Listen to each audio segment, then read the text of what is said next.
વિદ્યાર્થી મિત્રો, આજના વિડીયોમાં આપણે ડુએસ ડાયરેક્ટ શીખીશું. ડુએસ ડાયરેક્ટ શીખવા માટે 3 વાતો અગત્યની છે. પહેલી, કર્મને ઓળખો અને કર્મને વાક્યની શરૂઆતમાં મૂકો. બીજી, કાળ બદલવો નહીં. ત્યારબાદ ત્રીજી, બાય પ્લસ કરતા મૂકો. આ 3 વાતો ખાસ અગત્યની છે. આ 3 વાતો યાદ રાખ્યા પછી આપણે કર્તા અને કર્મ વિશે થોડી જાણકારી મેળવીશું. એક્ટિવ અને પેસિવ વોઇસમાં કર્તા એક્ટિવ વોઇસમાં હોય તો પેસિવ વોઇસમાં જાય ત્યારે તેનું શું થશે એ યાદ રાખવું જરૂરી છે. એટલે કર્તામાં જો આઈ હોય તો એ સામેની બાજુ જશે તો મી થશે. વી છે એ સામેની બાજુ જાય તો અસ થાય. યુ છે એ સામે બાજુ જાય તો યુનું યુ જ રહે. હી છે એનું હિમ થાય. સીનું હળ થશે. ઈટનું ઈટ જ રહેશે અને ધ્યેયનું ધેમ થશે. આટલું યાદ રાખ્યા બાદ આપણે ત્યારબાદ વચન મુજબ સહાયકારક ક્રિયાપદ જે ફેરફાર કરીને મૂકવાના છે તે જોઈશું, જે એક ઉદાહરણ દ્વારા સમજીએ. ઉદાહરણમાં જો પ્લે નામનું ક્રિયા આપવામાં આવી હોય તો એ પેસિવ વોઇસમાં ઇઝ પ્લેઇડ એવું થશે. ત્યારબાદ પ્લેઇડ છે એ વોઝ પ્લેઇડ. હેવ પ્લેઇડ છે એ has been played. Will play છે એ will be played. Had played છે હેડ બીન પ્લેઇડ થશે. અહીં આપણે 2 વાક્ય રચના જોઈશું. એક્ટિવ વોઇસની વાક્ય રચનાનું વાક્ય અને પેસિવ વોઇસની વાક્ય રચના બને ત્યારનું વાક્ય. એક્ટિવ વોઇસમાં છે કર્તા પ્લસ ક્રિયાપદ પ્લસ કર્મ અને પ્લસ અન્ય શબ્દ, જેનું એક ઉદાહરણ દ્વારા સમજીએ. પેલું છે મીત wrote a letter yesterday.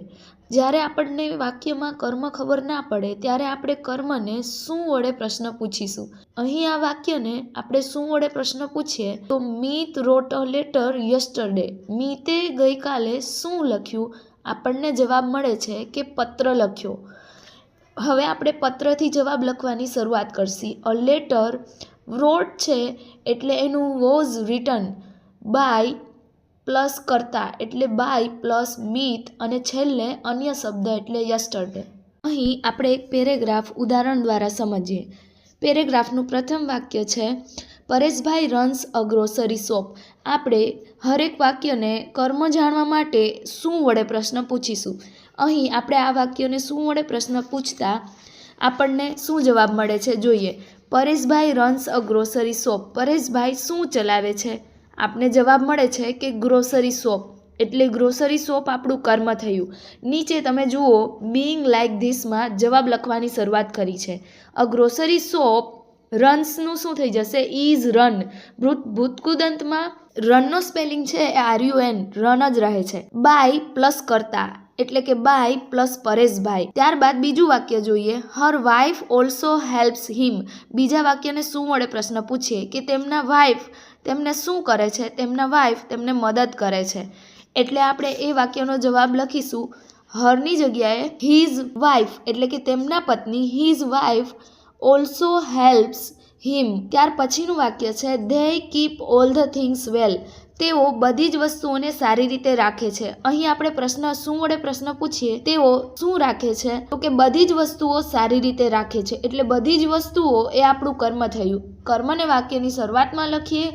All the things. Things છે એ બહુવચન છે એટલે all the things are kept well by them. અહીં ધેયનું સામે જાય એટલે ધેમ થયું. ત્યારબાદનું વાક્ય they use online payment system. તેઓ શું ઉપયોગ કરે છે? જવાબ મળ્યો ઓનલાઈન પેમેન્ટ સિસ્ટમ. જે જવાબ મળ્યો એ આપણું કર્મ છે એટલે વાક્યની શરૂઆતમાં મૂકીશું an online payment system is used by ધેયનું ધેમ થશે. આવી જ રીતે ડુએસ ડાયરેક્ટમાં બીજા 4 સુધારાઓ શીખવાના છે, જેમાં પહેલું છે ચેન્જ ઇન પર્સન, બીજું છે ચેન્જ ઇન નંબર, ત્રીજું છે ચેન્જ ઇન જેન્ડર અને ચોથું છે ચેન્જ ઇન ટેન્સ, જે આપણે વિડીયો નંબર 2માં જોઈશું. અને તમને કોઈ પણ વસ્તુ ના આવડતી હોય તો તમે કમેન્ટ કરી જણાવી શકો છો.